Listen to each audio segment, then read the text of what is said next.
Aloha. Welcome to this gathering here. He just said hui pu. We are the Waimea Hawaiian Civic Club, and what we're doing here is gathering our communities to give them awareness in the different controls and the different distribution of water in our area, in the northern part of this island, and specifically Waimea. Those concerns are very dear to all of us, and with the new developments and with our agriculture expanding, it becomes really close to every home that we have. We want to welcome you from the Waimea Hawaiian Civic Club, and Aloha, everybody. Aloha, thank you so much for coming. This is an awkward time to be here. There are families, there's kids shuttling, there's families, there's shopping and all kinds of stuff and getting dinner ready. So we're especially grateful that you took the time to come. It means a lot to Waimea, and I think it'll mean a lot to our future. We're grateful for these two gentlemen who joined us today, came from Honolulu to join us and provide us with knowledge that we can use to understand, as well as to make decisions and going forward. So we're grateful on behalf of the Waimea Hawaiian Civic Club. Thank you so much. And our partners. And our partners, Mauna Kea Education Awareness as well. And Scott Nagata, who is from the South Kohala Action Committee. Do I have that right?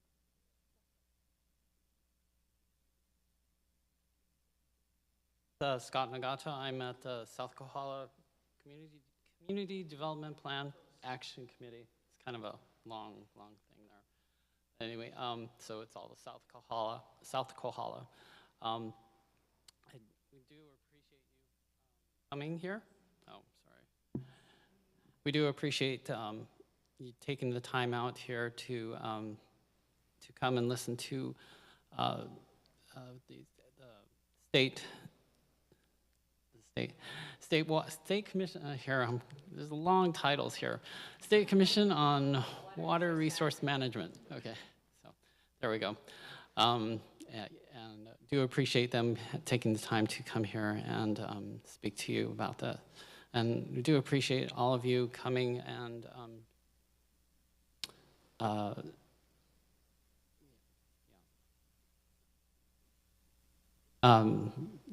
do appreciate you coming here to and showing your concerns and interest in the Waimea water resources. And again, thank you for the Waimea Hawaiian Civic Club for really being the driving force on this, and we do appreciate them all. on our registration tables, you will find QR codes, and we have the QR codes to register, but we also have QR codes for the last meeting we had, and it depicts the questions and the answers from the different community, different organizations that we brought in last time, and that was at the county level, the different offices. So you can get the QR codes there and see what the questions were. We also had some leftover questions from that county level, and they have answered all that extra questions, so please go get it from that QR code. And I think that's all. Yeah.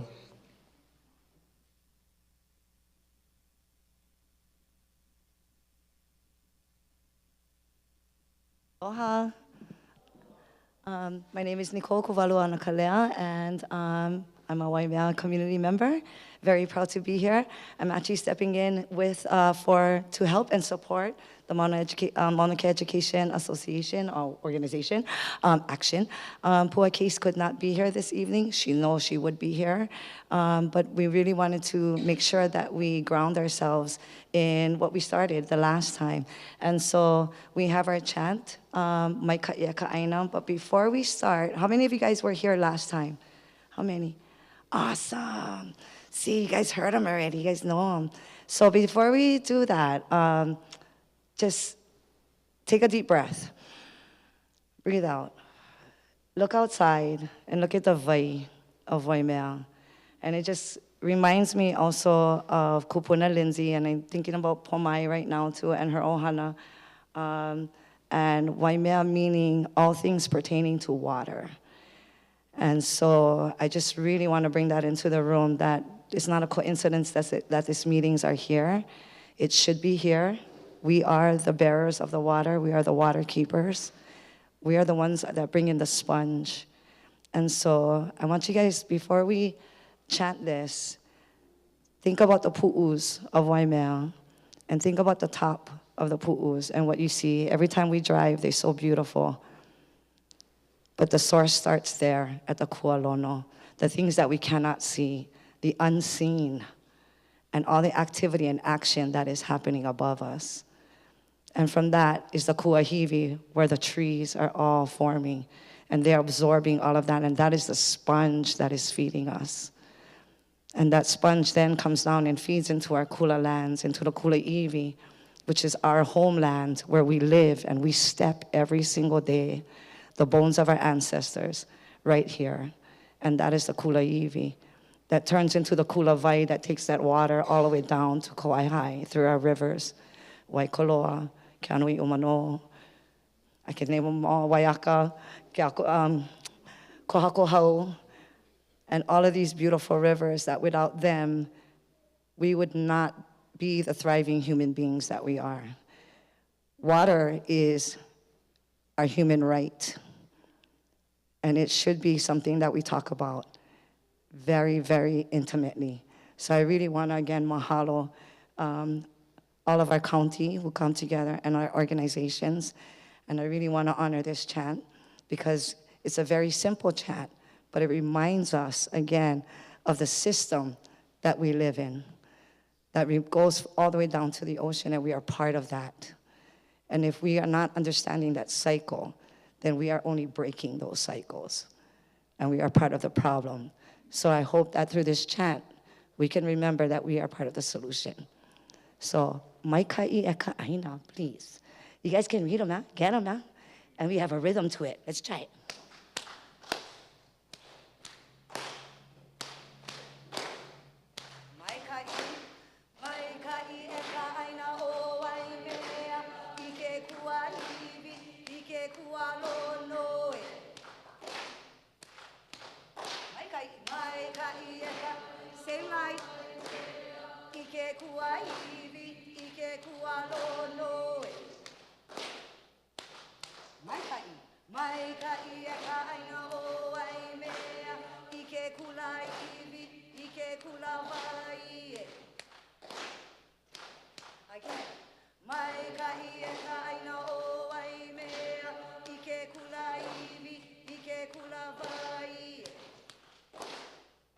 Big rivers, small rivers. Mai ka'i e kaina o Waimea, ka Hawaii nui, ka Hawaii iki.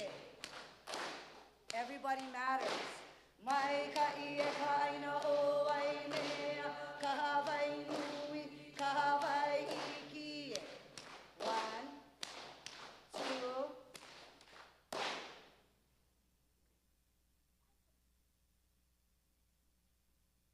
Yeah, aloha.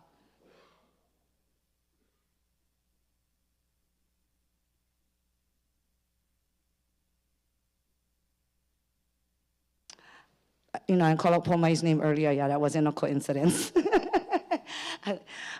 She is definitely one of the keepers of this place, the stories.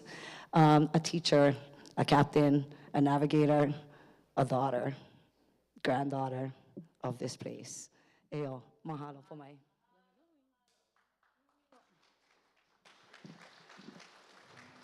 Kia aloha nui a kako alohano. I think Kuvalu did a very good job at explaining all of the different cycles of water here in this Aina of Waimea. And as I look out here into this crowd, and into the gathering that is here today, I think about all of those who are here now sitting in this space 3 and 4 generations in. And looking at those who, Ohana has been the caretakers, and I'm gonna ask you to take a look outside of the back door. I'm gonna ask everybody to kuiluna and take a look outside the back door as I finish this mana'o. Okay, I think I said kuiluna, so I'm gonna ask you guys to do that. Please kuiluna and take a look outside. The reason for that is because you don't always get to see this. And it's really important that we take note in this day and time. Who was the weather this morning in Waimea? What did it feel like this morning in Waimea? And the reality of that is that who we felt this morning as far as the coolness or the warmness in our skin, who we saw this morning and throughout the day in the form of clouds, dictated that this was going to be here, that this kupuna was going to show up, that this kupuna was going to come, and that this ua was going to start to come so that all the mosses and all of the lichens and all of the grass and all of the sedges and all of the bushes and all of the small trees to all the big trees to all the understory would be able to catch some of this, apple some of this vai, and give it and distribute it to every place that it needed to go. Before you sit down, before you turn around and look back this way, because again, the doorway is the frame of something that is pretty magnificent that's happening right now. Remember that picture. Remember that image. So that every time we come to meetings like this, we have in our mind who it is that we're all here for. Collectively, we're here for us because the development affects us, because some of us are absolutely and integrally supportive of. Some of us have many questions. But at the end of the day, if Waimea, that is in an amazing drought right now, cannot see images like this continue, then what is it that we have? Simple question, right? So with that said, mahalo nui for intentionally standing and for looking and for seeing and for making a connection. This mele that was written many, many years ago, as Kuvalu defined, does a beautiful job at creating the imagery so that we understand that the water that we drink when we turn on the tap, that it comes from atmospheres above of everything that was described, that it comes from every atmosphere below our feet that was described, and that we have a responsibility in all of the things that we do as community members to malama the entirety of that cycle. Not just the one we can see on under our feet, not just the one that we walk on every day, but all of it. And so, mahalo nui for being here. I'd also like to just say on behalf of this aina, this wahi of Alaohi'a, which is where we are today, mahalo nui for continuing to come to this space and for continuing to participate in these conversations of water, of vai, because this is an essential vahi or aina to have that conversation. The term Alaohi'a, or the name Alaohi'a, was given to the people of Waimea and to this aina of Waimea by Reverend Lyons. And one of the reasons why he gave us that name was because, if you can imagine, this aina was prolific with ohi'a growth at one point in time. And that ohi'a, when it rained, just like this, or even more, because it was so profoundly abundant, its scent was released into the air. Imagine that you could smell the a'ala of the subtle a'ala of the ohi'a of this aina. And that it was the rain that enabled that to happen. And so with that said, hopefully, Alaohi'a, this vahi, this place, that imagery through the door will continue to help to remind us in all the work that each of us do, because it's so important that we all do whatever work that it is that we're doing. But as Kanaka Waimea, who live in this kulaiwi, in this kula vai where the water leaves up Mocha and goes down below. We call Waimea home, all things pertaining to water, and that image should always be in our mind. Mahalo. Mahalo nui. Want to acknowledge again these two Kumuvaivai, Kuvalu, Anakalea, and Pomai Bertelman. They help bring these names to our consciousness in this room today so that we can remember not only these names, but how we are connected to these places. And when we're connected to these places, then we remember our kuleana and our relationship. So mahalo. Let's say that all together. Allah, ohia. Allah, ohia.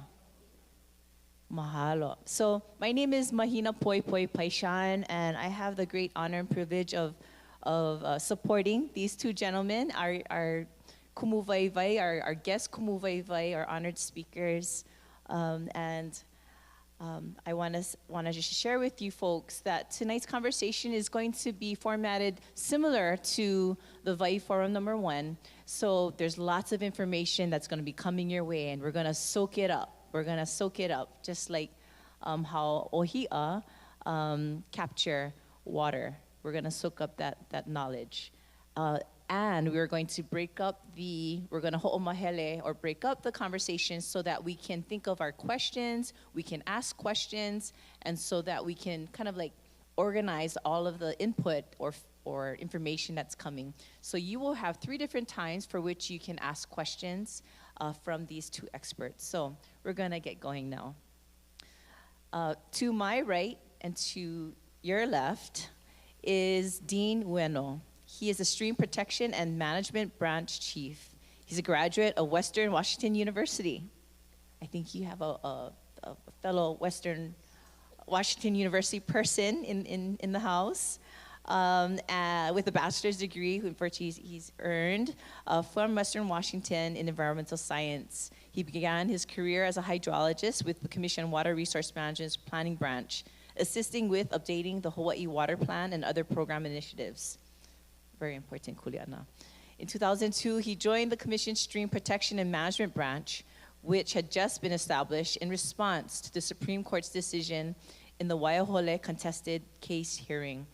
Mr. Ueno currently serves as the head of the Commission's Stream Protection and Management Branch, which oversees the statewide regulation of surface water and development of in-stream flow standards. So before I turn and introduce Aaron to my left and to your right, I'm gonna ask Dean to quickly share what vai are you feel a deep connection to here in Hawaii, and why? Well, that's a tough one. So I grew up in Aiea on the island of Oahu, but I would spend a lot of summers and Christmas times on the island of Maui. Grew up in Paia with my mom's side is from Paia, but I spent a lot of time, either swimming in the ocean or playing around catching fish up in Iao Valley. So I don't know, it's. I forget if I was relaying this story to Aaron, but I originally wanted to be a forester. I told my parents I wasn't planning to come back to Hawaii after college, but I found myself really gravitating to the stuff that I knew, the local, just whether it was through scouting and the plants, having knowledge of the plants or the geology or the geography of Hawaii. And then I just happened to get involved in water. I got into a water quality lab up in school, and so I got an internship with the Water Commission. And so I just really gravitated to water, and right out of college, I got a job with the Commission. And so to say where I'm connected, I feel comfortable, whether swimming in the ocean, playing in the streams, even when I can, after like a day like today where we spend all day in the field, draw a bath and just soak myself in the tub for an hour or so. It's just, to me, just relaxing, and that's where I, find my peace, I guess. So, really vai anywhere. It's where I find my happy place. Thank you. Yeah, and I know that you're from Moku of Ewa on Oahu is like known for its groundwater. So many streams and Ahupua'a named after vai. Awesome. So he asked to refer to him as Aaron, and he's also known as Dr. Aaron Strout. He is a Stream Protection Management Branch Senior Hydrologist. Aaron is a hydrologist with the State of Hawaii's Commission on Water Resource Management and affiliated graduate faculty at the University of Hawaii at Manoa, Department of Natural Resources and Environmental Management. He received a BA degree in biology and anthropology from Washington University in Missouri, and received interdisciplinary MS and PhD degrees in biology with a certificate in water systems, science and society from Tufts University in Boston. His research focused on ecohydrology and human water interactions across socio-ecological systems, including the interactions among geological, ecological, and social systems on water resources. I can see why you were drawn to here, to Hawaii. In his postdoctoral studies at the University of Hawaii at Manoa, Aaron focused on climate and biological-driven shifts in watershed hydrology and freshwater ecosystems with a focus on tropical environments. He works closely with university faculty and students across the state to improve our understanding of Hawaii's freshwater resources, freshwater biota, and management of water as an important public trust resource. He's currently leading efforts to establish in-stream flow standards statewide that protect traditional and customary practices, aquatic ecosystems, and balance in-stream and non-in-stream uses. He's led efforts to expand the monitoring of freshwater resources to support water resource management research that improves watershed modeling and understanding. So Aaron, can you share, a vai that you feel closely connected with and why? So I get the honor and privilege of monitoring vai across the state, and there aren't very many streams that I don't touch at least once a year. A few on the Nepali coast, but we're going to try and figure that out. We're going to boat in or helicopter in this summer. I love putting on a snorkel and mask and sticking my face underwater and looking at what's living in there and quantifying how much water is available and looking at surface water groundwater interactions. Where am I most closely tied to? That's a tough one. I don't think I could nail down an island. How about today? Well, so I was in Waipio Valley today and Waikoloa Stream, and I was up in the mountain, and I like touching water. Okay, so we're going to get started. The first section of our time together is going to be led by Dean, and he's going to give an introduction overview of the role and responsibilities of CWRM, or Commission on Water Resource Management. Yes, I will. Yes.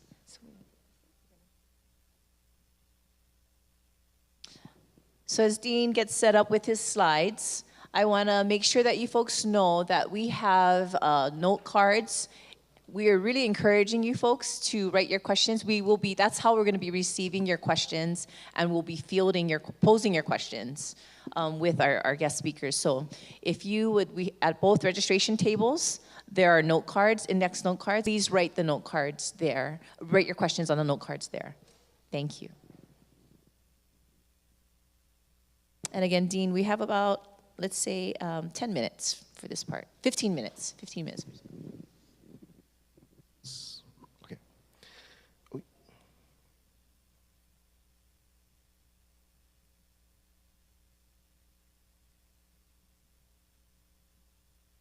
Okay. Aloha and mahalo for having us here tonight. We're honored to be here, and anytime you folks have questions after this, please feel free to reach out to us. So today, I'm just going to give an overview of the Hawaii Commission on Water Resource Management. So who is the commission? We go by the acronym CWRM or CWRM. You'll hear a lot. And my apologies, this is a PDF, so it's a little, trying to figure this thing out. But CWRM in a nutshell, so back in 1978, under the Constitutional Convention, there was an amendment in Article 11, Section 7, which mandated a statewide water resource agency. And really that was to make sure that there was protection statewide, that there was consistency across the state in how we protect our water resources. At the time, no disrespect to the boards of water supplies, but they had a mission to produce water for drinking. And so, there's a conflict there, right? The more water they produce, the more customers they could get, the more money they made. And so that, along with the private entities, need to be kept in check.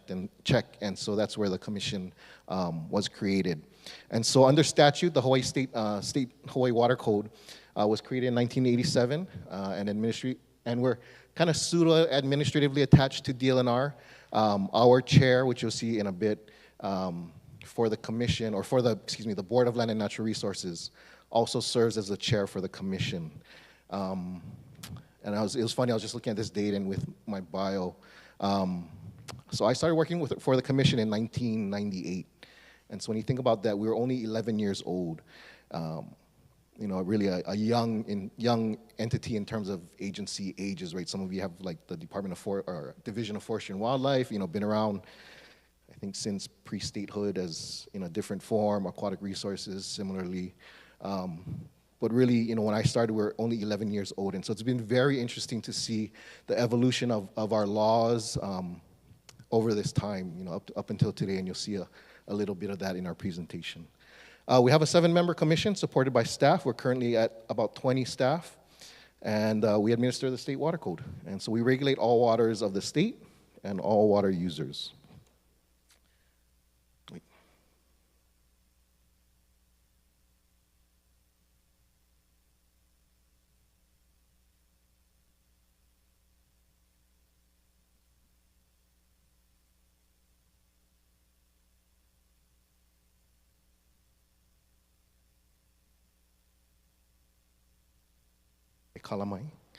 So this is our 7-member commission.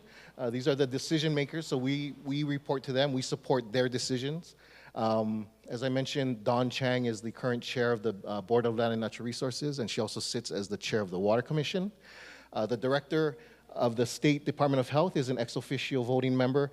That is Dr. Kenneth Fink, but usually his designee, Kathleen Ho, will be serving on the commission. The other person is Joanna Sito, that may attend the commissions instead.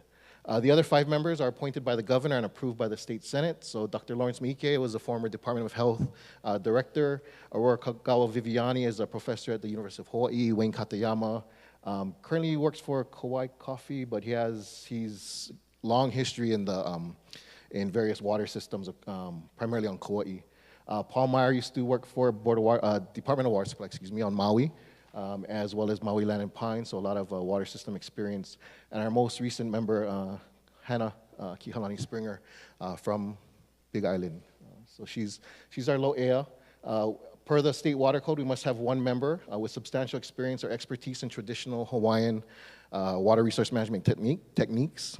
And so Hannah Springer is that person.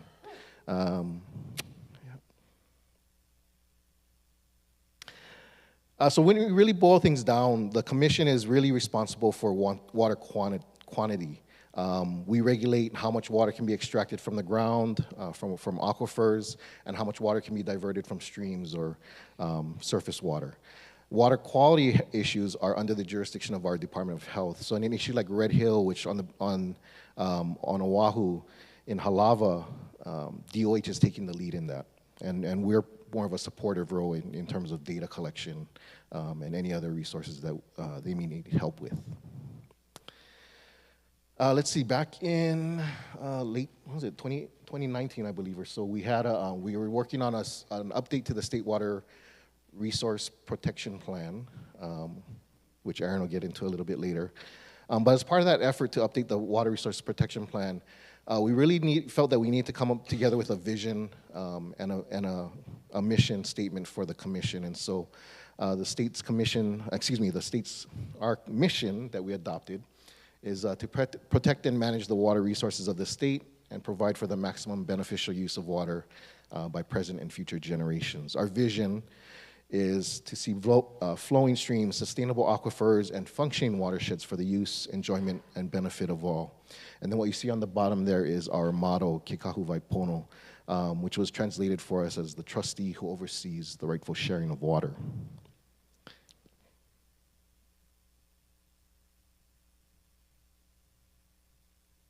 So this is our organizational chart. We have a staff of, on paper, 33 positions, but as I mentioned earlier, about 20 are filled.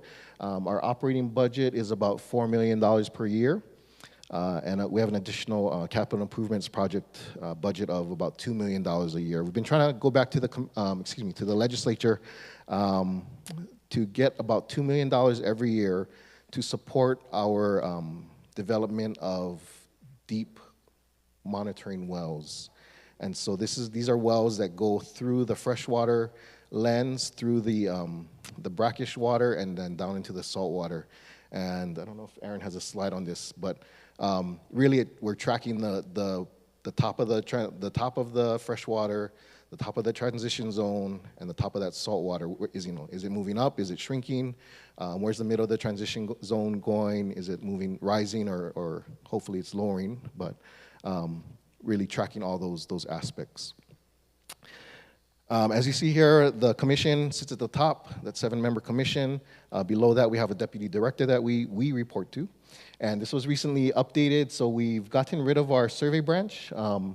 Originally, when the commission was created and the first time we went through a reorg, that survey branch was supposed to support data collection and field monitoring for ground and surface water, but over time, they really focus more on groundwater. And so really today we have our planning branch, our groundwater, I think it's called now a groundwater branch, before it was groundwater regulation that you see there, and then our stream protection and management branch. And so that's where Aaron and I are from.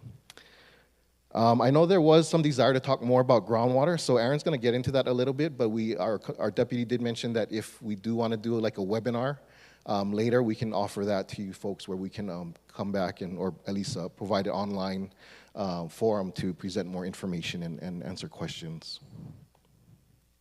One more thing I did want to mention, so our operating budget, about $4 million a year, a little over half of that is for just staffing costs. Our biggest budget item is our joint funding agreement with the U.S. Geological Survey. And we run, did you get into this in your slides? So he'll get into it a little bit later, but we support a number of stream flow gauges, as well as monitoring wells and a couple rain gauges. We're the biggest cooperator with the USGS in the state, and so that's really where a bulk of our budget goes to, and Aaron will get into that a little bit later. So I just wanted to touch on water law in Hawaii, and as I mentioned, it's been very interesting from the time I first started in '98. I've been with the commission for a little over almost 27 years, and so to see that evolution of water law. So back when the Constitution was amended under Article 11, Section 1 provides for that all public natural resources are held in trust by the state for the benefit of the people, right? The public trust. In Section 7, and this is what was amended, was that the state has an obligation to protect, control, and regulate the use of Hawaii's water resources for the benefit of its people. And it also said the legislature shall provide for a water resource agency, which is the commission, which shall set overall water conservation quality and use policies, define beneficial and reasonable uses, protect ground and surface water resources, watershed and natural stream environments, establish criteria for water use priorities while assuring a pertinent rights and existing riparian uses, and establish procedures for regulating all of Hawaii's water resources. And so under the public trust doctrine, it imposes a dual mandate of which we have the responsibility to balance and make sure that, number one, we're protecting the resource, right? Protecting the aquifers, protecting the streams. But we also, as it says in the state water code, we have a responsibility to make sure that we're maximizing reasonable and beneficial use of that water. And so, there's an affirmative duty to take the public trust into account whenever we're planning and allocating those water resources, and to protect public trust uses whenever feasible. And so over time, So this is just a graphic that shows we must balance both the public trust with that reasonable and beneficial use of water. And so over time, these public trust purposes have been defined for us or clarified. So under the first Waihole decision, the Supreme Court set out that these first three, 1, 2, 3 purposes are part of that public trust and rise to a higher level. Environmental protection, right? Maintaining water in its natural state, the exercise of traditional and customary Native Hawaiian rights, and then water for domestic purposes. So it includes like bathing, watering your lawn, watering your fruit trees or some things in your yard, right? Showering, washing clothes, that sort of stuff. And then there was another contested case hearing on Molokai, which added the Department of Hawaiian Homeland's water as another public trust. And the other fifth, kind of what you hear, if you talk to our deputy, which I agree with, another public trust purpose that we have a responsibility to protect is our pertinent rights. Those are rights that were established under the Mahele and are tied to the land. And so that's something that we're dealing with whenever we set water management areas across the state. But however, there are no absolute priorities between uses under the public trust. And so that's where, while I mentioned that these do rise to a higher level, it always comes back to balancing that public trust with the reasonable and beneficial use of water. So we're required to ensure uses that are reasonable and beneficial, but really, we tend to, that really becomes more important when we get to a water management area, and that's where Aaron will get into a little bit more, but when we get like a well construction permit to drill a well or a stream diversion works permit, we're concerned about the use, and we look at these things that are listed, right? The purpose, what is the water being used for? Is it a justifiable quantity? Making sure you're not overusing. If you're starting a farm, right? Making sure you're not using or taking too much water from the stream or from the aquifer for how much ever crops you're planning to grow. Are your practices efficient? Have you considered practicable alternatives? Is there reuse water available nearby? Are there other sources that you could depend on? Is it consistent with the public trust? And then is it consistent with state and county land use plans? While we do consider a lot of this, typically, this really comes more into question under water management area regime, where there's more competition for water resources, there's more contention. We look at these a lot more closely. So this becomes much more important in a water management area. The Supreme Court also put out in Waihole that we really need to be aware and abide by this precautionary principle. And so basically in the absence of full scientific certainty, we have a duty to take action to ensure that the public trust is protected and it's protecting the resources and uses from harm. And so the approach that we've taken when I was helping to develop the Stream Protection Management Program following Waihole was really, we have to make the best informed decisions based on best available science. We can't wait for the perfect data. And so that's really where Aaron's been taking that and running with, taking the ball and running with it across the state and developing in-stream flow standards. We gather the best data we can. We come to the public for help. Have we considered everything that we need to in developing an in-stream flow standard? And we take that to the commission for decision making. But really,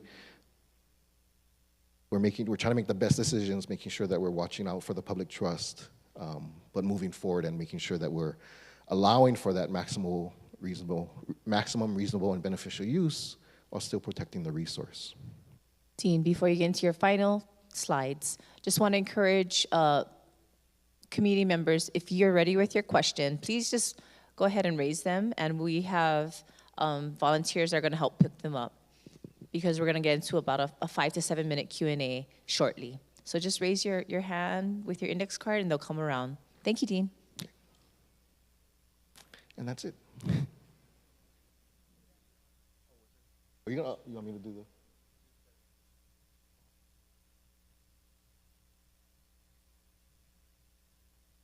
Have it. It's probably the end of this.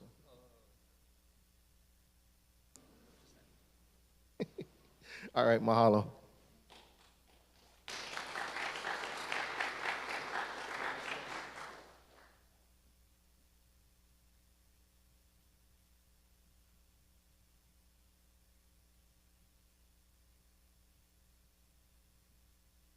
So while we're waiting for, since I have the mic, and while we're waiting for your folks' questions, I do actually have a question. So what does maximum, how do you actually apply the definition of, say that term again, maximum Beneficial and reasonable use.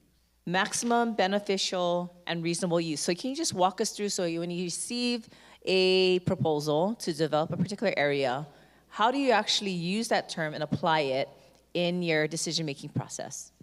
Oh, that's a difficult one.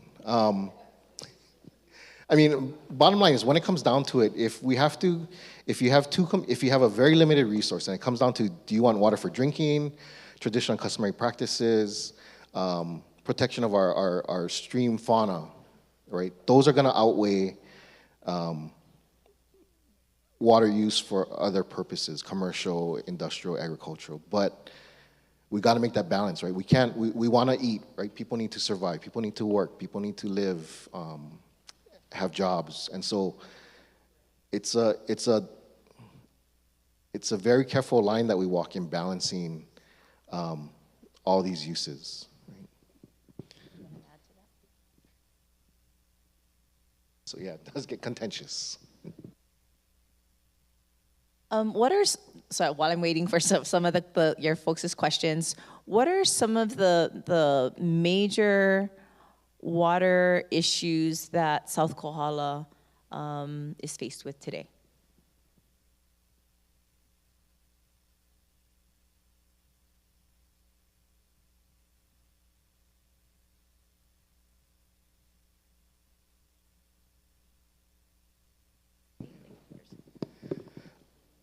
I think, I mean, it's the same problem everywhere, right? As we experience climate change, Kohala, South Kohala particularly, is the drier side of the island. Same with like Ewa, Waianae side on the island of Oahu, south side of Kauai, West Maui. We're experiencing lower rainfalls. As I think Aaron's going to get into his presentation, we're seeing the lowest stream flows on record.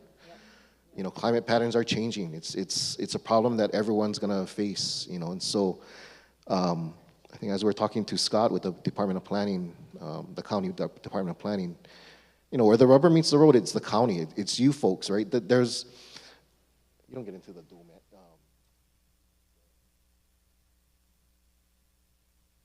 So one thing we've been talking about a lot lately internally is the original intent of the code was to designate the entire state as a water management area, to give the control to the state to control water resources. But there was a fight with county home rule, right? And so there was a balance or a compromise made that, okay, we're gonna county home rule, but if there's contention, if there's threats to the resource, and it's all laid out in the code. There's 7 criteria for groundwater and I believe 3 criteria for surface water. But if those criteria are met, the state can petition or anyone can petition to designate a water management area. And so that's where, if you're not designated now's the opportunity to really do planning, to really come together as a community, whether it's the government, the county government, you folks on the ground, in your communities to come together and plan properly how you're going to build your community, right? And how you're going to utilize those resources. So right now the power is in your hands. Mahalo. Maybe we have time for 2 more questions. Just a little plug. So we as County of Hawaii, we still have an opportunity to provide input into the county's general plan. So that is the mechanism for which we can help to shape the direction of development here in Hawaii. Okay, so I think you're gonna appreciate this question. As one of the most important agencies protecting Hawaii, it seems that you folks might be in need of more funding. how can the community help advocate for additional funding to CWRM? What are your ideas for community to help support advocacy for more funding? Talk to your representation in Oahu. We have great support in the Water and Land Committee for our agency, but the purse strings are controlled by other people. And so as much as you can advocate for DLNR or our agency specifically, that does go a long way, because sometimes we're just 3 lines in a 1,000-page budget.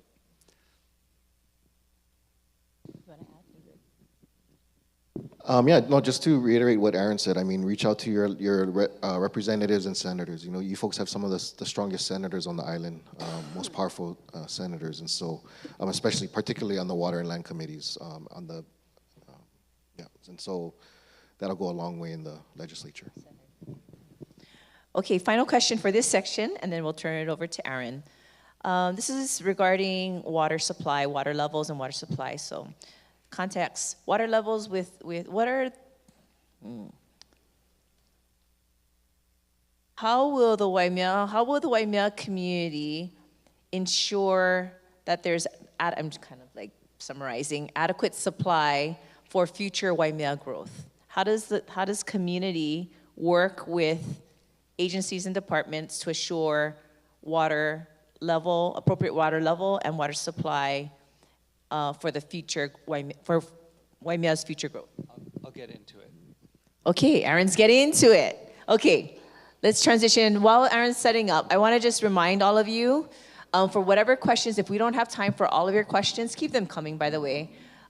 We will provide the questions to these 2 gentlemen, and if they can't answer them, then they will find someone within CWRM, and if it's more appropriate for another agency or department, such as Department of Health or Department of Agriculture, or maybe County Department of Water Supply, they will then refer us to the proper and appropriate agencies and departments. Thank you.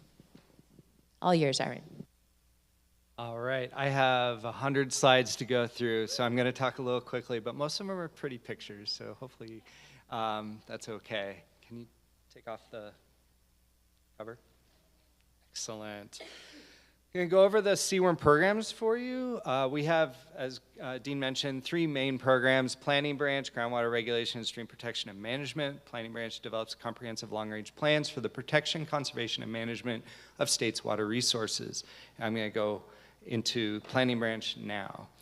The Planning Branch implements the state water code through long-range planning and agency coordination. And when we talk about agency coordination, we talk about across governments and from bottom up. So the county at the community development level feeds those plans into the island-wide development plans. The island-wide development plans feed into what's called the water use and development plan. So each county's Department of Water Supply is responsible for their water use and development plan. Those water use and development plans get wrapped into what's called the state water plan, and I'll get into that in a little bit. So it is within your community to influence your plans and your island's water use and development plan. The Planning Branch also does water conservation, shortage, and drought planning across the state. So the Hawaii Water Plan is made up of a bunch of plans. It's not one plan, it's multiple plans. At the top are the Water Resource Protection Plan, which is what the Water Commission is responsible for. It defines how much we have and how do we protect it. The Water Quality Plan is produced by the Department of Health, and that sets policies for protecting water quality. And then at the middle level, we have the state water needs. How much is needed for the state with the State Water Projects Plan, and which is developed by our engineering division within DLNR, and then the Agricultural Water Use and Development Plan, which is developed by the Department of Agriculture. And then the counties produce their plans, and those are all fed in they all have to be consistent. So we have county-wide demands, land use consistency, what are the county needs? And then it all gets wrapped up together. So the planning branch also supports resource assessments, basically developing or answering the question, how much water is available and how will we meet our needs? That's through updating hydrologic unit delineation, groundwater sustainable yields, and supporting or amending surface water standards in our administrative rules. The Water Commission does support, whether not financially, but through collaboration, watershed management across the state. We support hydrologic studies monetarily, or we advocate for them through the legislature, including climate studies, looking at rainfall trends, evapotranspiration, hydrologic studies related to recharge updates and numerical groundwater modeling, and then baseline data collection. How much rainfall is occurring? What's its distribution? Monitoring stream flow, monitoring groundwater levels and aquifer trends. That's through USGS and through internally within the Water Commission. So most recently, USGS has produced a whole suite of studies across the state with commission support. We also support the Hawaii Mesonet project, which is real-time climate monitoring network through the University of Hawaii. And if you haven't logged into the Hawaii Climate Data Portal, do so. You can click on any one of these dots on your island, pull up an image of the station, and look at what's happening right there 5 minutes ago. So it is a great tool that we are using to update hydrologic models, to inform agriculture, to inform fire prevention, a whole suite of issues. So I suggest Googling Hawaii Mesonet project. We also support studies on long-term trends, such as long-term trends in rainfall, evapotranspiration, groundwater.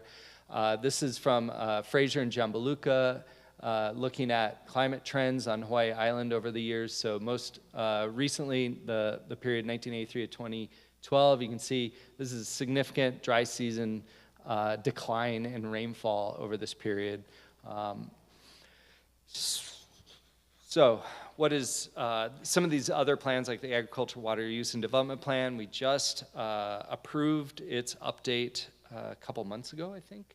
And if you're interested in agricultural systems, this update ties both the state's Department of Agriculture, their system, as well as any private systems that have been studied over the last few decades. All the information associated with it, including the types of crops being grown, the amount of land, the state of the infrastructure associated with it, reservoirs, that sort of thing. So if you're interested in ag systems, go to that plan. Dean mentioned that we have this bifurcation with management areas and non-management areas. This is just a quick overview of water management areas across the state, as it's kind of like a planning venue for determining how much water gets used. Almost the entire island of Oahu is a groundwater management area. The entire island of Molokai is a groundwater management area. And then within West Maui, the Iao Aquifer is a groundwater management area, and then the entire Lahaina Aquifer sector is a groundwater management area. And then our two surface water management areas are the Navaeha, Waihe'e, Waiehu, Wailuku, and Waikapu streams, and then all the streams in West Maui are surface water management areas. And essentially the difference between designated and non-designated areas is in the designation process, the commission actually issues water use permits. That is defined as the amount of water to meet the specified needs, existing specified needs, and then as new uses come on board, the evaluation of whether there's sufficient quantity to support those new uses. Outside of water management areas, we issue stream diversion works permits that are meant to protect the stream, and well construction permits, which are meant to provide for the construction of wells that meet specific standards to protect the aquifer. I'm gonna stop there unless you want me to dive into groundwater. Okay, we'll just go into groundwater. And I apologize, I'm a stream guy. I love getting wet. Groundwater doesn't get wet. So this is not my kuleana, but I will do my best to answer any questions. So we have over 5,000 wells across the state. Actually, one of the most heavily drilled locations is Pahoa down here, and we get the most applications for groundwater development in that area. The groundwater branch also regulates or monitors and establishes sustainable yields. They have specific well construction and pump installation standards or permits that are issued that meet specific standards. Groundwater, if you're not familiar with the geology of Hawaii, I'll quickly go over it. We have 3 types of groundwater bodies: perched groundwater bodies, dike-compounded groundwater bodies, and then the freshwater lens, the basal lens that sits on top of brackish water. Here in Kohala, all 3 are important to you if you don't know it. The perched water bodies they're the primary contributor to base flow for all your streams. So they might be small, but they're very important. Dike-compounded groundwater, held up to high elevations, those are what feed the Parker Ranch deep well, the Waimea deep well. Most of the Lalamila wells, I believe, are in at least some sort of high elevation dike structure. Most of the wells that are feeding the community here are developed within the high elevation zone. The basal lens is down here, and some of the wells closer to the coastline are utilizing the basal water. This is our most recent update for mean annual groundwater recharge from the U.S. Geological Survey. And I suggest there are 2 recent publications that are addressing groundwater issues through the U.S. Geological Survey. One is from Izuka et al. In 2018, and then Kane et al. 2024. And I'm just going to briefly talk about them. So this is a water budget model to develop groundwater recharge estimates at very fine resolution based on the most updated rainfall, evaporation, soil conditions, land cover data. And I also want to say that there are other ways to estimate groundwater. So so on Oahu, we have the Schofield Plateau, where overlaying layers of Mount Ka'ala and Ko'olau are impounding water to high elevations. We have a similar region here where the southeast rift zone of Kohala and lava flows from Mauna Kea were kind of overtopping each other, and that's also leading, that in that dike zone of the southeast rift zone supporting high elevation groundwater. So back about 25 years ago, the Waimea Water Service studied the gravity anomalies in the ground, and they field measured or tried to estimate based on that how much water was contained, and then looked at recharge and recharge with fog drip estimates to quantify groundwater recharge in this way. Slightly different method. I just want to say that there are multiple ways to look at groundwater. Kane et al. Produced estimates of changes in the hydrologic cycle with future climate conditions. So if you're interested in what might happen, again, in 50, 60, 80 years from now, that is the best source for information. This is just a map of estimated anomaly of mean evapotranspiration to rainfall, that ratio, under saturated conditions. Essentially, this area there's not going to be a change, is the bottom line. Although up Mauka, especially on the leeward parts of Mauna Kea and Hualalai, we're going to see drier conditions or more evapotranspiration relative to rainfall. So how is groundwater developed? We have 3 basic well types: shafts, which are primarily on Oahu and Maui; tunnels, which there are quite a few tunnels on Kohala, which are horizontal wells. So this is a tunnel tapping into a high elevation groundwater body. Some of the tunnels on Kohala are actually just tapping into perched water bodies. A shaft is more of like a incline where water was pumped out from the top thin layer of a basal lens and then typical deep well that's tapping into the basal lens is what's most common here. So these are the wells mapped in the South Kohala area, color-coded by system or use. And I apologize if the colors don't come out so well, but the county wells are green, and then Hawaii Water Service is in blue, and our, and I say our being both USGS and the Commission on Water Resource Management, our monitoring network is in orange, and then all the irrigation wells, they're more brackish, non-potable wells are in purple. I just lumped them all together. The Waimea Aquifer System is also a sector. It's one of the anomalies, but the sustainable yield right now is 16 million gallons per day, and that's based on recharge, and I'm gonna get into what that means. There's also neighboring Anahumalu and Mahukona, Honoka'a, and Waimanu are depicted here. The boundary kind of runs just south of Kaihai Road for most of the way. This is the most recent pumpage data supplied by the county for the Parker Deep Well and the Waimea Deep Well up here in town. Most of the time there's sufficient surface water to meet demand, but occasionally there is pumpage from these wells. So those are the two wells up here. Now I'm going to talk about the Parker and Lalamila wells down here. Again, slightly higher in elevation, tapping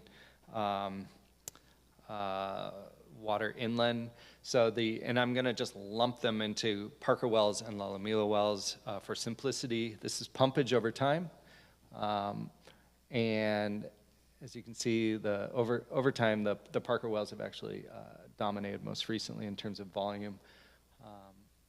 These are just some statistics. I'm not going to get into them, just for you to have. Here's some other mid-elevation wells, and what's important to understand here is the blue line is pumpage and the maroonish line is chlorides. So we track chlorides in our wells to understand the response of the aquifer to pumping. So in some cases, as you pump groundwater out, there's upconing, and that upconing is that movement of that transition zone, that brackish transition zone into the freshwater lens, and that freshwater lens then becomes a little bit saltier. Now, most of the time, the wells, because of construction standards, our understanding of the aquifer thickness, that sort of thing, we don't have significant upconing, which would affect the potability of the water. But that's not always the case. And one of the reasons why we designated Lahaina as a groundwater management area is that we have significant upconing that really is affecting the use of most of the wells. But that's not here. So we have chlorides on the right axis and pumpage on the left axis, and for a couple of the wells. So how do we establish what a sustainable yield is?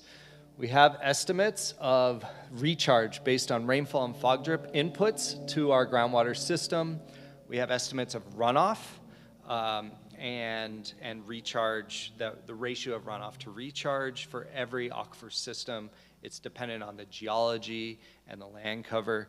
And then we have estimates based on right now, most of the estimates are based on the robust analytical model, which determines what fraction of the recharge can be developed.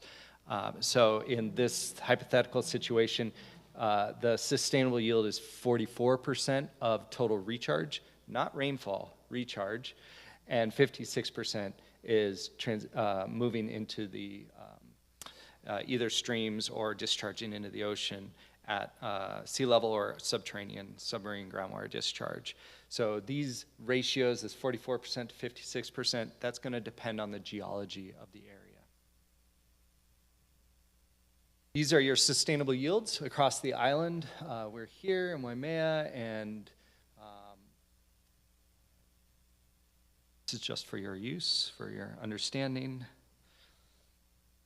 This is our current total pumpage for the Waimea Aquifer System over the last 15 years.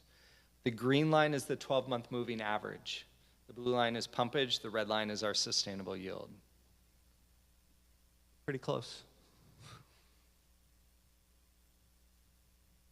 I will put a plug in our former survey branch, which is now under groundwater.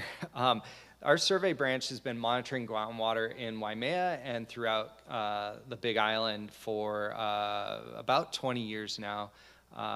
And we have a team that comes to the island quarterly for a week, and they are monitoring aquifer health across, mostly on the leeward side, focusing on both deep monitoring wells, which are wells that penetrate the basal lens into the saltwater, as well as the top of the freshwater lens. So again, these are the monitoring wells nearby that I pulled data for.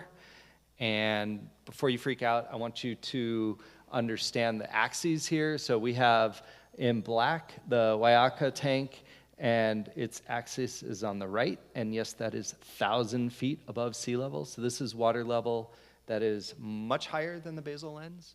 So it's high elevation water. Yes, we've seen a 14-foot decline, but that only represents 1% of the height of the water. So not hugely worrisome. The Kanehoa water levels on the left axis right here, we've seen about a 2% decline for the last 20 years. And these are at different elevations. I want to just point out, so Waiaka tank is here, Kanehoa is here, so a little bit higher here. Keeping track. Here's some other groundwater monitoring in the area, fairly stable over time. So we talked briefly about our budget and our monitoring needs across the state, and we need about $2 million a year to produce one deep monitoring well. And we need maybe 100 deep monitoring wells across the state. I mean, if we are lucky to get 3 in the next 10 years, I would say we're doing okay. But the next deep monitoring well we would like to add is in the Waimea Aquifer. That's right here. We actually have a contract for its development, I believe. I think there's a contract for its construction, but that's not. I'm not involved with that. So it should be constructed soon. And Aaron, I think pretty soon we should pause for some questions. Okay. There. That's my question slide. Perfect. Why don't you join us on stage, and then we'll take questions. And thanks to the volunteers for collecting the additional cards. So we'll start off with this question around groundwater. Is there a calculation of the quantity of water contained in each aquifer, and how are they measured? I'll restate the question. Is there a calculation of the quantity of water contained within each aquifer, and how are they measured?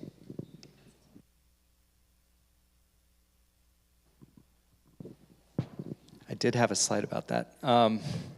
So it's based on the precipitation, geology, land cover, underlying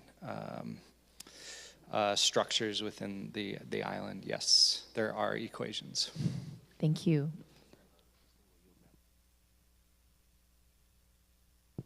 Yeah, so the sustainable yield map that Aaron showed basically is how much can sustainably be pumped from each aquifer. So those are available on our website. And the caveat is that with the robust analytical model, sustainable yield assumes equal pumpage across the aquifer.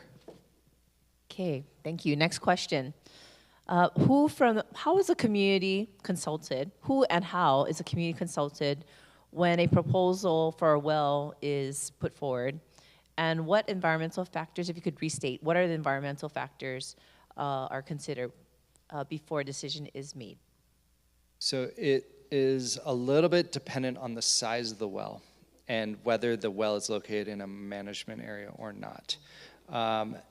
Wells for small domestic use, somebody's well for their house, tends to, as long as they meet well construction standards, is not in a water management area, and there is sufficient there's not likely to be any interactions with streams, nearby wells, other uses, and Kapa'akai analysis has been conducted. Those wells meet a specific threshold for a construction permit that is already, that's done administerially, like via staff. If those standards are not met, such as if it's in a water management area, if it's for a larger use, if there are potential impacts, that goes to the commission. Okay, next question is around groundwater and spring water. So what is the state doing to capture groundwater that is flowing underground and flowing to the ocean? A second question, is spring water being captured for human use? So the state does not develop water.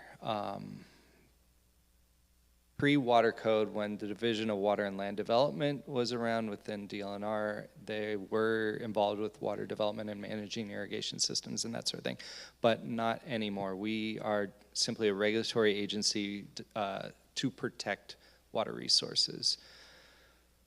Just to clarify that, so DOWAD was, Division of Water and Land Development was the original entity. With the establishment of the State Water Code, we kind of split, and so we're the Water Resource Protection Agency. I believe our engineering division still does develop water sources for state agencies. So that's just a clarification on that. Thank you. And the second question, is spring water being captured for use, particularly for agricultural use? Yeah. I mean, we have registrations for stream diversion works that capture spring water, but exactly where? yeah, Of examples. there are 1,500 or 1,300 stream diversions, which I'll get into. But again, can you please just restate again what is the mechanism or the permit application if someone wanted to utilize water from a spring area for agricultural use? That would need a new stream diversion works permit unless it was developed as a well. So if somebody sealed it and put a pipe into it, that would be considered a well. But if it's surface water captured, it would be a stream diversion works permit, which we would issue. Thank you. Okay, this is a very local question. What can the Commission on Water Resource Management do to help Hawaii Island Department of Water Supply, Water Supply, get the damaged reservoir repaired? There's a... We've we've been a strong advocate for that reservoir. Unfortunately, I think the legislature has only given a small amount of money on an annual basis for reservoir maintenance and repair through a grant system, and so you can... Yeah, so that's a new program that was recently established by the legislature through the Department of Land and Natural Resources Engineering Division. So I think they're still trying to get the program off the ground, and I don't know exactly how much is available, but that is something that reservoir owners can apply to help upgrade their reservoirs. What's been interesting, and I mentioned the evolution, right? Waihole was basically saying that reservoirs, unlined reservoirs in particular, if you're moving water from one aquifer or watershed to another and it's going into a reservoir, it's treated as waste. But in other areas, well, now especially, right, the commission is starting to see that reservoirs have a value in capturing those high flows. It's a little tricky where, like in Maui, which Maui relies heavily on surface water, and so when they do capture those high flows, it's almost too turbid, too dirty for the county to use. And so, those are the types of things that we got to try, as climate changes, we got to try and figure out how to best utilize our water, capture the water that we do have, while still making sure that we protect those uses, right, for traditional, customary, domestic uses, all those things, and as well as balancing with other agriculture and other uses. But again, taking advantage of those high flows and capturing it in reservoirs, making sure that the reservoirs are lined, that the water's not being wasted. But it does recharge the aquifer too. That's That's another consideration, right? So that's where as we deal with climate change, things are going to get more tricky, and we have to figure out creative solutions to all of it. Thank you. We'll take 2 more questions, and then we'll ask Aaron to proceed with his final section. When will Waimea Aquifer become a designated water management area? And please remind us, what are the benefits of becoming a designated water management area? That's above my pay grade. What are the benefits? Essentially, Commission takes control over end uses, and there's a permitting process that regulates the end uses. So if there's conflicts, the Commission ultimately gets to decide what the water gets used for. My preference is to avoid designation at all costs, because we have a very limited staff, as you saw, and it puts a heavy burden on us. And so it's gonna, if it were designated tomorrow, it's gonna take a long time, right? We're dealing with Lahaina, with West Maui. There's a pending petition for Waianae on the island of Oahu for designation from the County Board of Water, the Board of Water Supply there, Honolulu Board of Water Supply. So, we'd rather the water supply departments, the developers, the community, figure out the best way to use your water resources, work at the county level and address the issues there. So we don't need to come in and regulate, because it's not going to be fast. It's not going to be easy. Mahalo. Final question, and then Aaron's going to proceed. What determines the possible decommissioning of a well? What would determine the possible decommissioning of a well? Primarily, it's up to the well owner. If they no longer have a use for the well, we do have a abandonment process where that well needs to be sealed. We have been trying to get funding through federal channels, which, now it's a little up in question, to help us to go out and look for wells that have not been used or have been abandoned but have not been sealed, because that's the best way to protect the aquifers. They gotta seal with grout. So ideally, getting the well sealed. So there's a process in our state water code for abandonment. But again, we're trying to get funding. We're trying to chase down well owners that have abandoned their wells but have not sealed them. And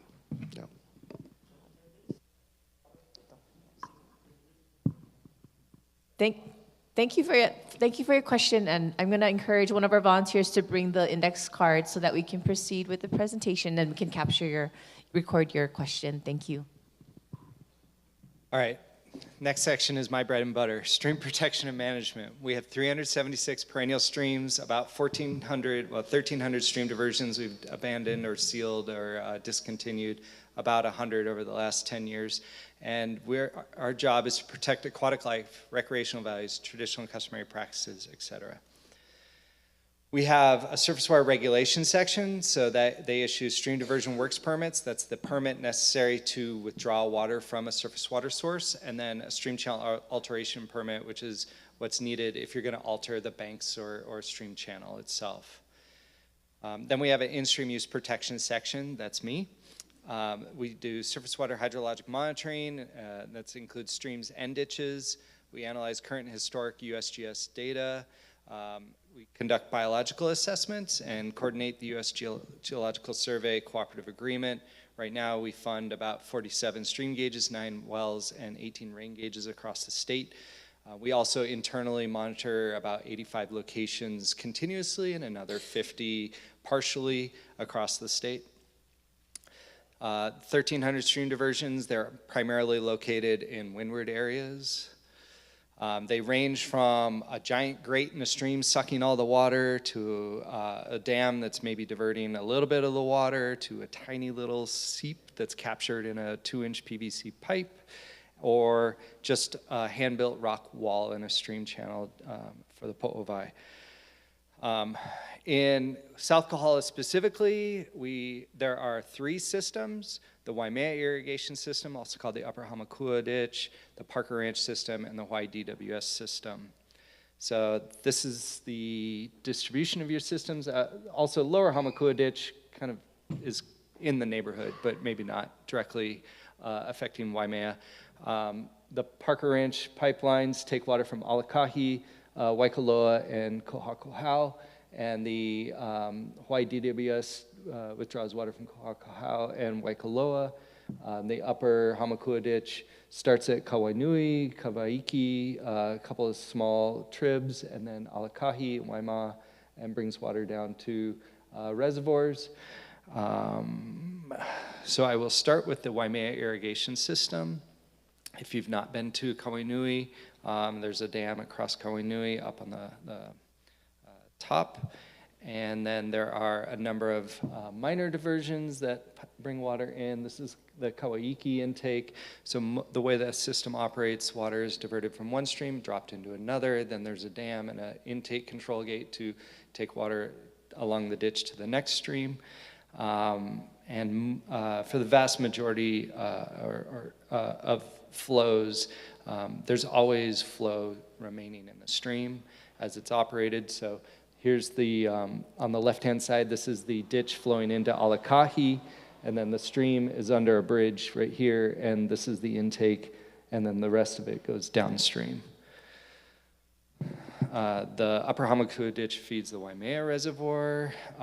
This is just some general information if you're interested in the end uses are metered by the Department of Ag, and it hovers around 0.8 to 1 million gallons per day. But this graph is also rainfall. So as you can see, when it rains, people don't irrigate. So demand goes down. So the Parker Ranch system has 3 intakes. They are primarily pipelines. So there's like on Waikoloa, there's 4 pipelines, I think, that start at this dam, and then they merge to form a single pipeline. This is the Kohakohau intake and feeding this pipeline. And then this is the Alakahi dam, and intake is right here. And then the Hawaii DWS system. This is the marine dam on Waikoloa. Water's flowing from left to right. This is kind of the gravel trap that keeps material out of the pipeline. This is the intake that feeds Reservoir 2. This is downstream view of the dam. This is Kohakohau stream intake for the Waikoloa system, or I mean the Hawaii DWS system.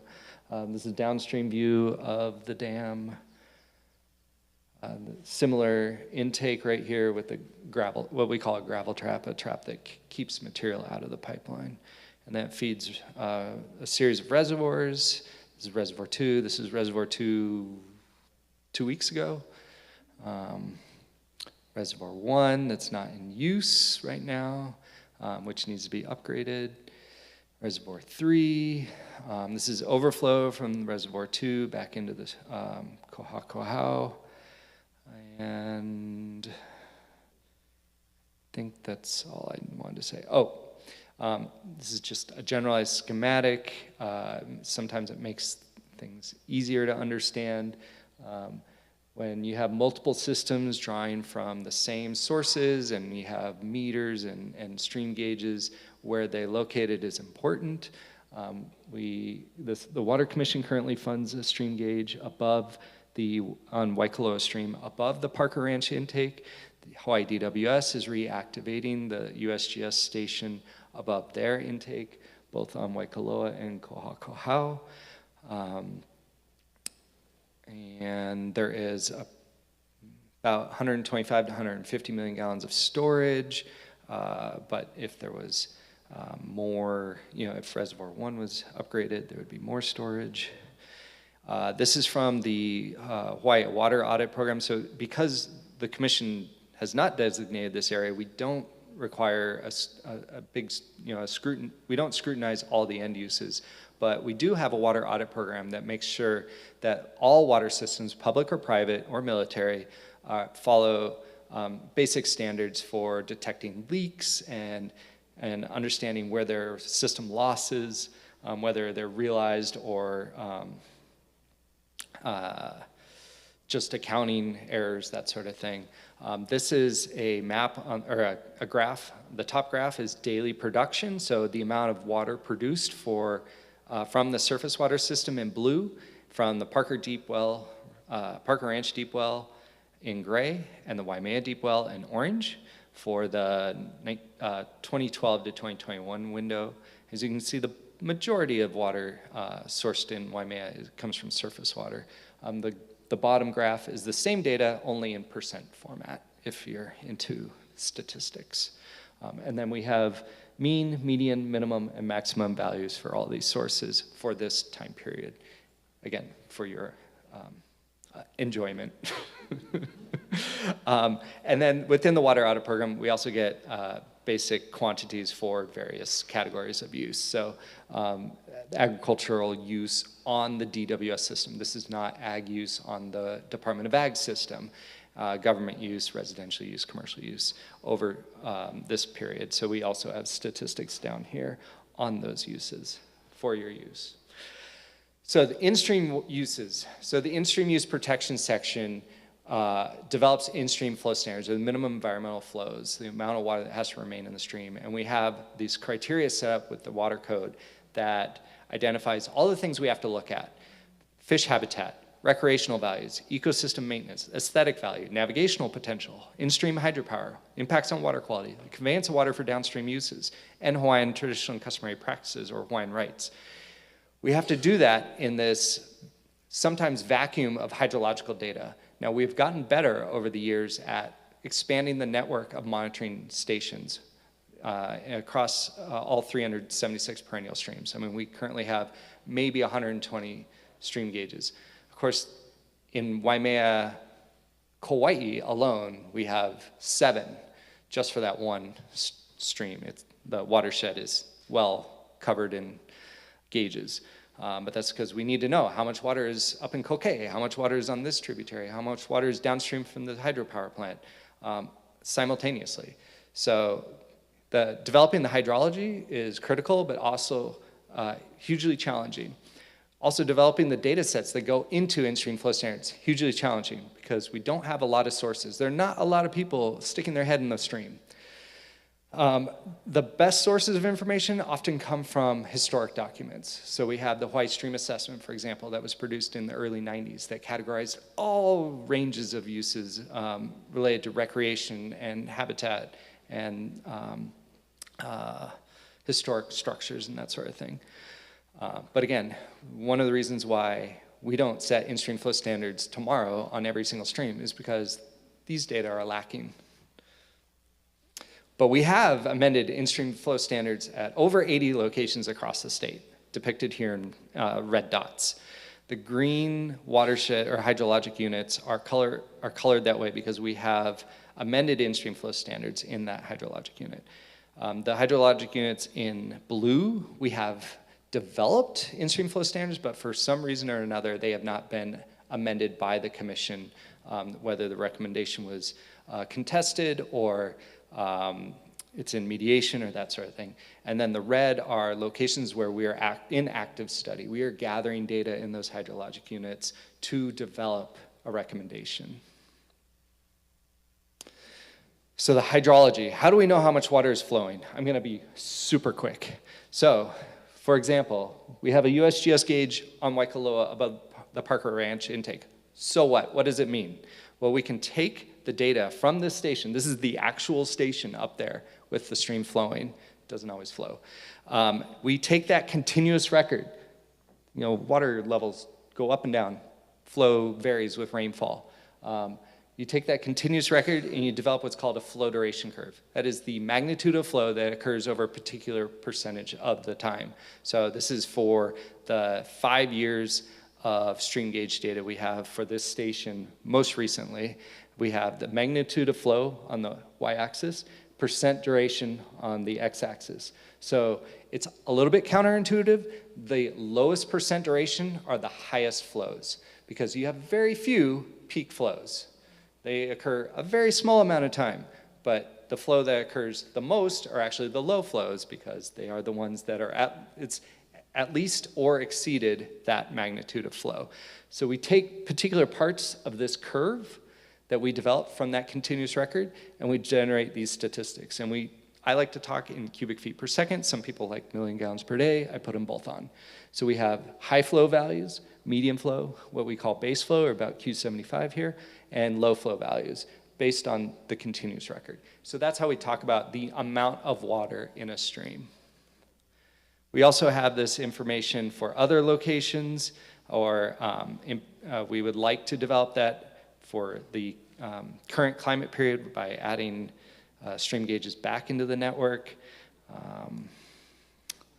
And then I will add that the Hawaii Supreme Court, per the Waihole decision, emphasized that in-stream flow standards serve as the primary mechanism by which the Commission is to discharge its duty to protect and promote the entire range of public trust purposes dependent upon in-stream flows. And our in-stream flows are based on recreational value, aesthetic value, navigation. I kind of already went through this. Freshwater fish, I love them. Our oopu are so important. We have 5 species of oopu. We can find them all in Kohala somewhere. And we also have native macroinvertebrates, including oiha'a, opaikala ole, hi'ivai, hapavai. And I'll just leave with a few photos of Waikoloa flowing or not flowing, and take questions. Thank you so much. Okay, mahalo, mahalo.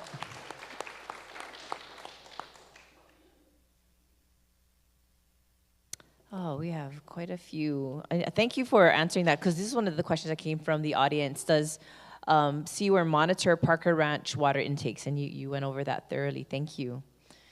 This is education-based. Does Seaworm have an educational team who can spend time educating our children and community on a more regular and consistent basis regarding everything that you just presented?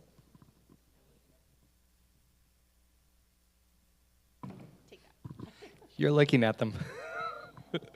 So our surface water, our stream protection and management branch is 7 staff, of which 3 do field work, and we travel a lot.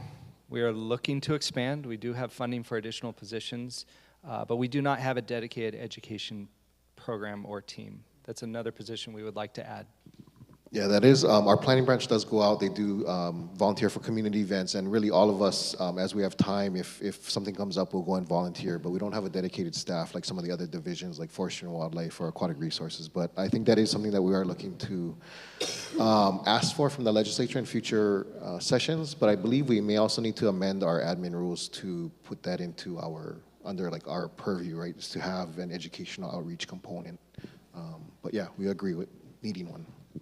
Okay, so we heard it several times. We need to advocate with our local legislators. And aloha, Councilmember Hustis, thank you for being here as well. And I see BLNR member, Mr. Riley Smith. So good to have local leadership in the room. Okay, this is actually my question, because I saw interest here by this auntie up here. What is a deep, you mentioned deep monitor well. What is a deep monitor well? What does it do, and why is it important?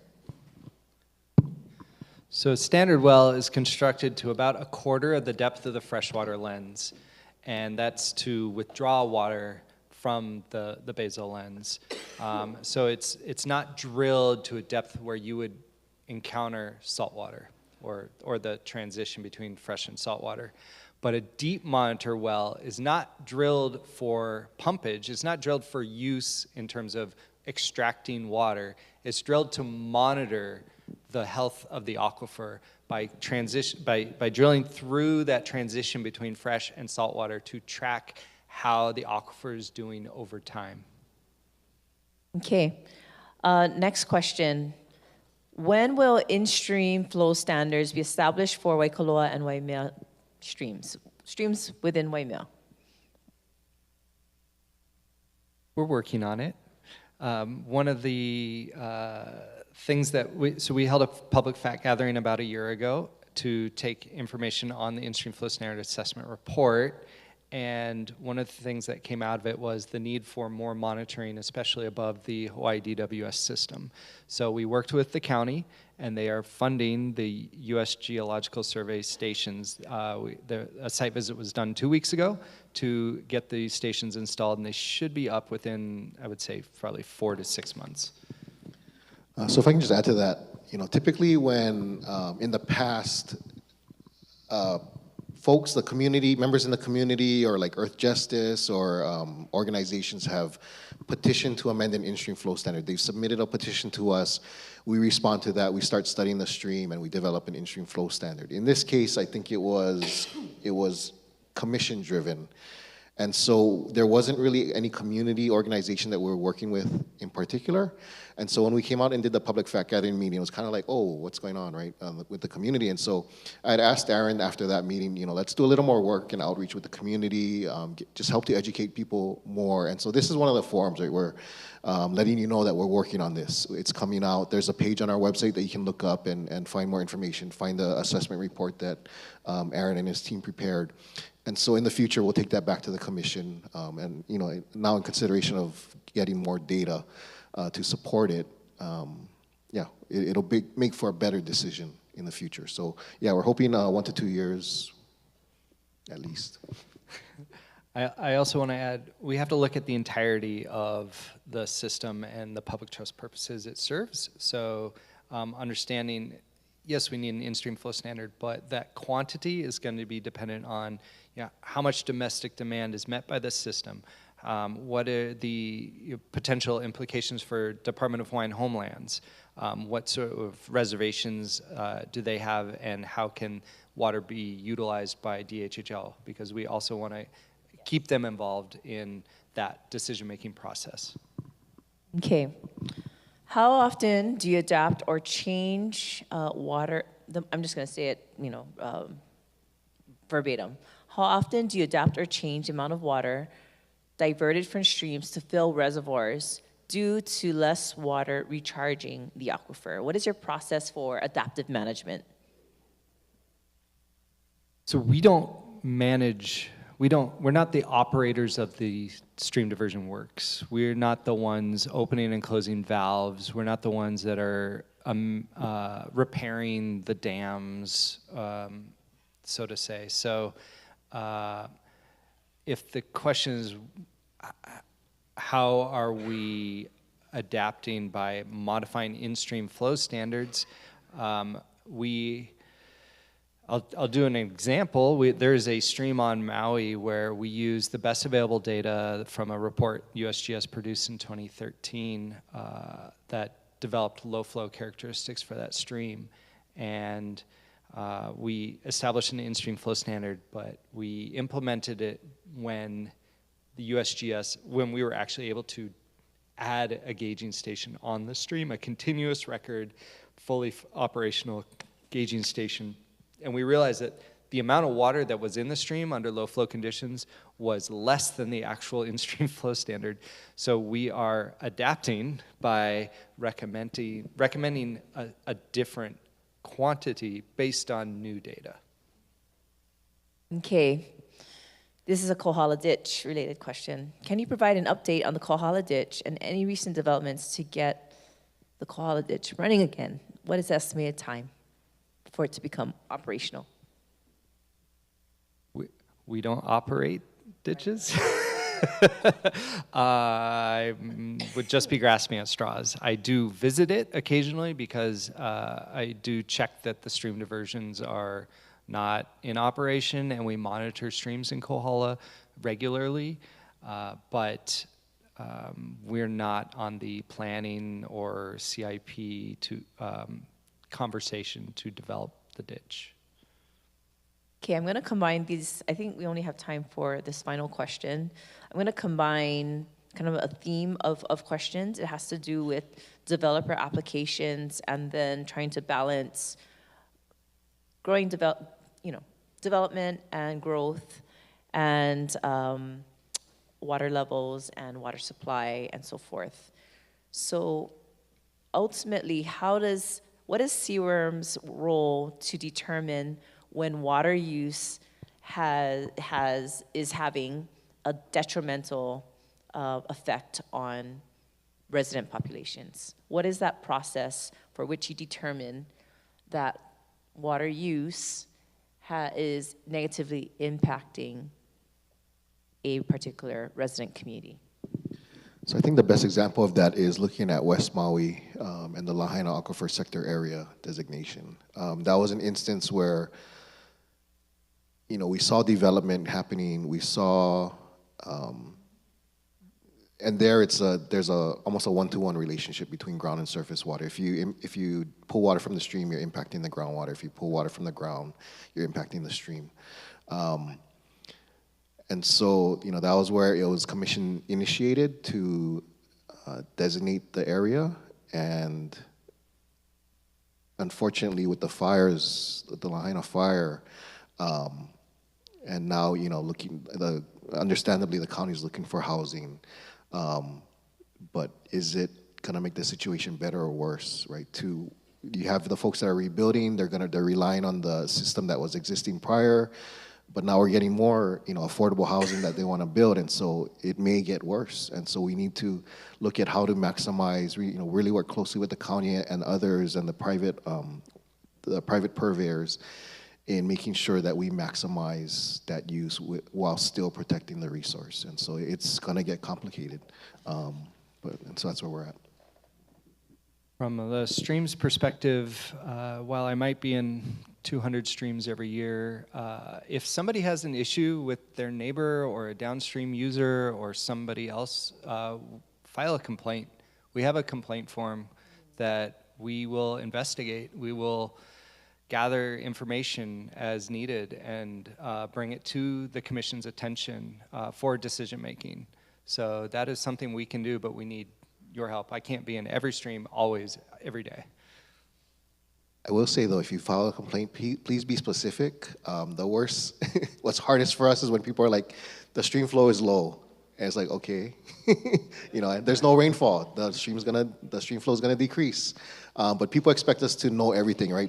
Have eyes everywhere. But really, with our limited staff, we rely on the community. And so if you believe that someone's diverting, we ask for your help to track that down. Talk to neighbors, talk to other people, right? Go out, explore where you can. And provide us that information, and we can go out and investigate, get others to help investigate.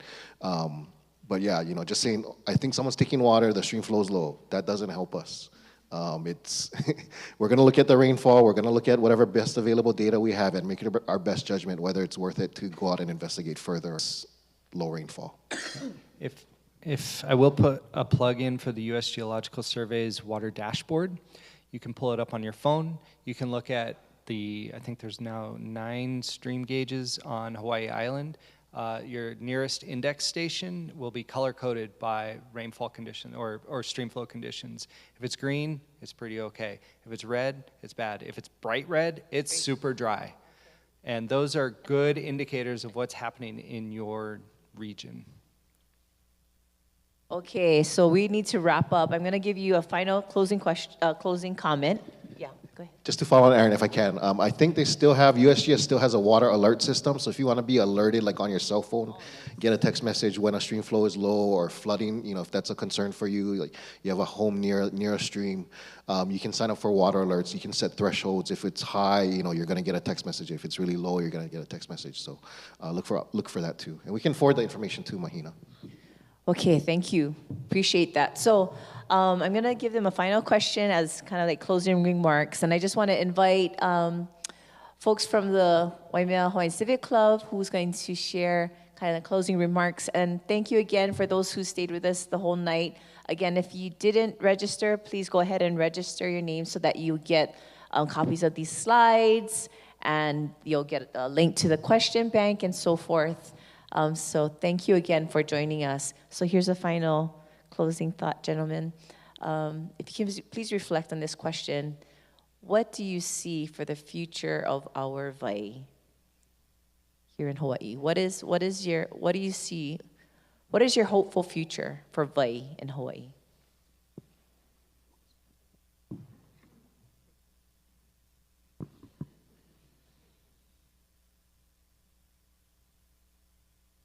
Somewhat dependent on where you are. we are in dire straits in some parts of the state with changing climate conditions.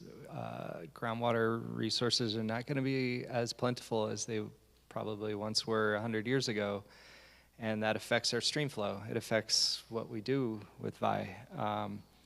But there are places where you can make a difference, whether it's reforesting your backyard, native vegetation is really important. Helping to capture fog drip or that VAI that's blowing in. We don't,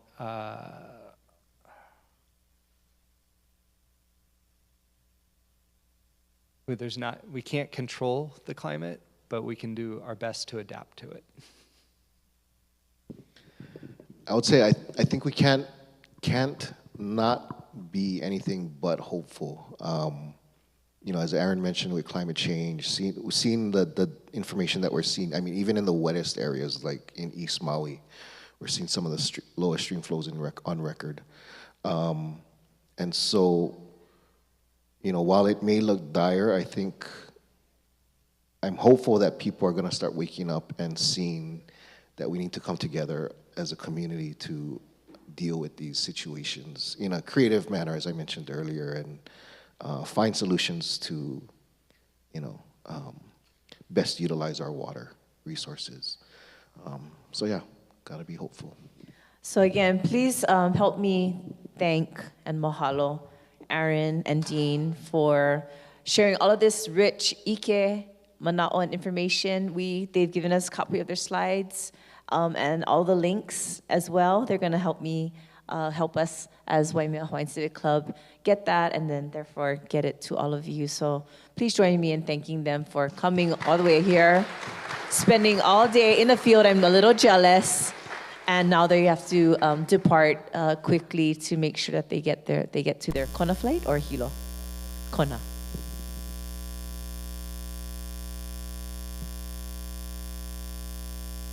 And we'd also like to thank the Department of Water Supply staff that was with our first meeting there, that joining us here this evening. And as noted, there's also a live stream online going on at the moment too, so a number of people are also participating online right now at live stream. But we'd like to thank all these and those who work with the water, and the Waimea Hawaiian Civic Club intends to have other additional workshops or meetings as such to provide more information from other agencies, organizations, individuals as such. So keep in tune. If you're signed up, you'll get a message of when it's coming up. But we just wanted to just real quickly just let you know there's also some other events in Waimea that to be aware of. There's a Waimea community meeting, a discussion on bills 198 and 199 regarding the proposed new commercial and residential development. This is right across from Earl's. So the meeting is coming up on May 13th, Tuesday, 5:30 to 7, Community Center. And at that meeting, we'll look at that project, what it's all about, what's happening, what's some proposed and community options to that project and so forth. Also, there's other things coming up in the middle of our island. So Pohakoloa at the PTA and Pohakoloa training area, there's a final EIS that came out. Comments to that, you can find it online. Comments are due the middle of May if you want to comment on that. But otherwise, we'd like to thank everyone for being here and to this gathering. And I'll pass it on to our president of Waimea Hawaiian Civic Club. Mahalo, mahalo, everybody. As you go home, please take our aloha with you, our thanks, our mahalo nui. Waimea, not just Waimea, but our Waimea is so, so important. It's a gem. And the fact that people have come out the first time to the first Department of Water Supply meeting and this evening indicates that people are interested, that people are concerned about the best of Waimea going forward.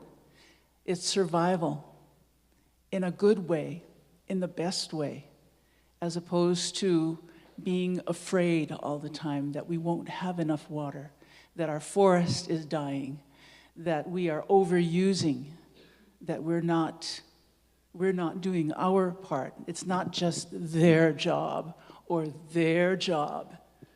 Our job is to care and to get out there in a positive way to make sure that Waimea, for your own part, does go forward for our keiki and our keiki's keiki to ola, to live, to survive in the very best way. We have such a gift, and I thank you all, every one of you, for the work that you put in every day, the care that you take every day.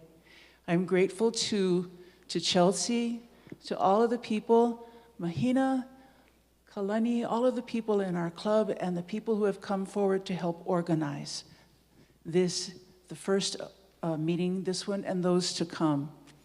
Please keep coming back. Bring people with you. And thank you for taking time, even though your families are at home probably starving at this moment. Mahalo nui.